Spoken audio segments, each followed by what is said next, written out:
भावाला घेऊन गेलो कारखान्यात सोडायला आणि तेवढ्यात घरात निघला डायरेक्ट नागोबा.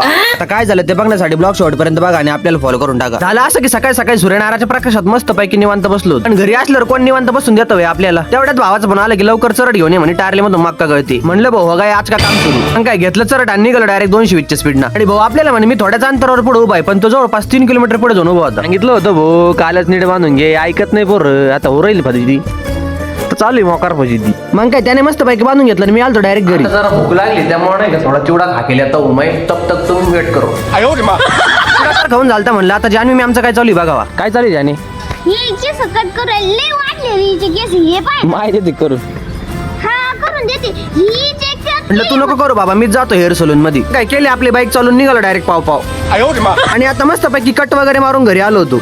मित्रांनो आज आपली वाली मोकार जिरणार आहे क्योंकि आपने को नाही का आखा कापूस सुई को लागण्या काय इसलिए आज नाही का आज बहुत काय मेरे. आणि मी कापूस व्यवस्थित लावायला सुरुवातच केली होती आणि त्याच्यात डायरेक्ट खतरनाक साप निघला आणि तो तर डायरेक्ट मस्त पैकी गोणीवरती बसला होता.